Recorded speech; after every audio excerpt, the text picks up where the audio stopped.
Olá, pessoal! Vamos mergulhar direto na nossa análise de hoje, porque o assunto que temos pela frente propõe uma mudança de paradigma absolutamente fascinante. Sabe, nós estamos muito acostumados a olhar para a eletricidade de um jeito bem utilitário, não é? Pensamos nela apenas como aquela fiação básica que liga as nossas casas ou acende uma lâmpada e pronto. Mas e se a eletricidade for muito mais do que isso? E se as regras que governam o fio de um carregador de celular comum forem literalmente as mesmas regras que ditam a arquitetura de todo o cosmos?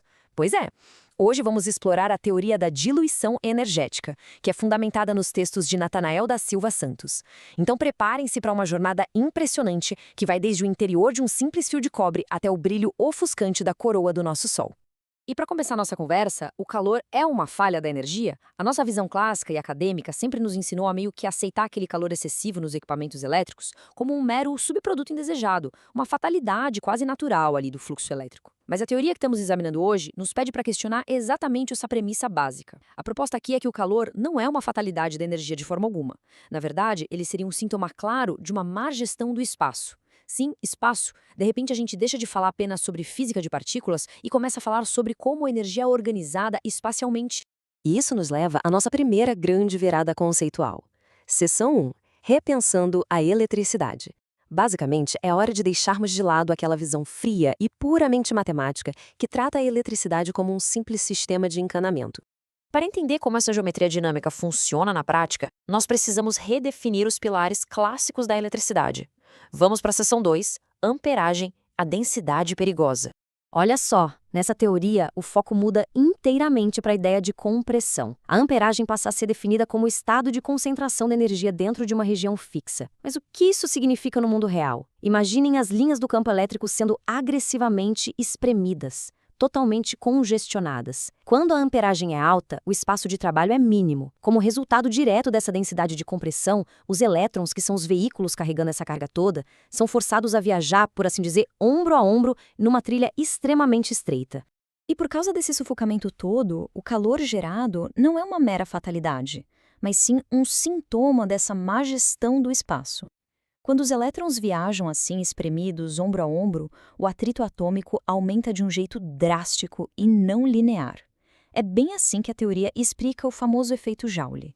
O calor não é só uma perda matemática lá nas equações de Maxwell. O calor é como se fosse o grito de dor da matéria. É a estrutura física do fio sendo agredida e corrompida mecanicamente, simplesmente porque a energia foi compactada num espaço que não tem como suportar tudo aquilo de forma saudável. Ou seja, a energia densa é profundamente destrutiva. Mas calmem.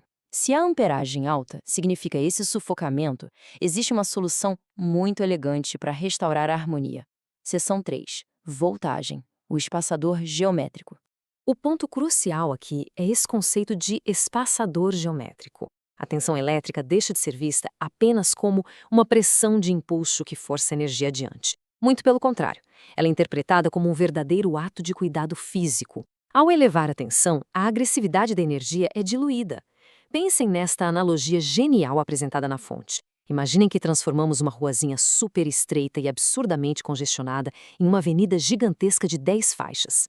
Os caminhões, que são os elétrons carregando uma potência constante ali de, digamos, 400 watts, continuam sendo exatamente os mesmos. O conteúdo energético real não muda, a potência permanece inalterada. Mas agora, com a voltagem alargando essa avenida, esses caminhões ganham espaço para fluir livremente.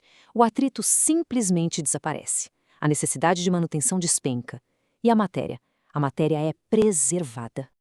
Agora, quando essa harmonia espacial falha, bom, aí as consequências são desastrosas para os fios e dispositivos eletrônicos. O que nos traz a seção 4, as duas mortes da matéria. De um lado da moeda temos o que é chamado de colapso por sufocamento. Isso acontece em cenários de baixa tensão e alta amperagem. As linhas de campo ficam tão, mas tão comprimidas que aquele atrito gera um superaquecimento que literalmente cozinha e queima o equipamento de dentro para fora, pelo puro atrito de estar ombro a ombro. Do outro lado temos o colapso por invasão. Sabe quando alguém tenta ligar um aparelho de 110 volts direto numa tomada de 220 volts? O problema real aí não é que entraram elétrons demais, mas sim que a amplitude do campo da tensão cresceu muito além do limite espacial para o qual aquele fio foi originalmente projetado. E o resultado prático dessa expansão descontrolada é o famoso arco elétrico, O campo elétrico do fio-fase se expande de uma forma tão dramática que acaba invadindo o espaço que era delimitado para o fio neutro. Essa espécie de concorrência de campos faz com que a energia simplesmente pule a carga original. Os campos se tocam no próprio espaço, criando um curto-circuito de plasma explosivo antes mesmo que aconteça qualquer contato físico entre os fios. A fronteira espacial foi perdida e a matéria, mais uma vez, paga o preço máximo. Muito bem, agora vamos afastar o microscópio dos nossos fios domésticos e apontar o nosso telescópio lá para o cosmos. Seção 5, a engenharia do Sol. A resposta que essa análise nos propõe no nível macro é uma verdadeira manobra tecnológica suprema, a modulação de tensão de borda. Olha só, o Sol abriga uma densidade de energia simplesmente aterrorizante no seu núcleo. Se essa energia toda ficasse ali compactada, a estrela se incineraria num piscar de olhos. Em vez disso, o Sol modula sua tensão bem na película externa. Essa gigantesca energia é difundida espacialmente em direção à coroa solar. E é por isso que a coroa é muito mais quente e brilhante. O Sol não está lá queimando num estado de compressão bruta. Ele está constantemente diluindo a sua energia maciça justamente para preservar a própria matéria estelar. Incrível, não é? O que nos leva a uma revelação cósmica ainda mais profunda sobre tudo isso.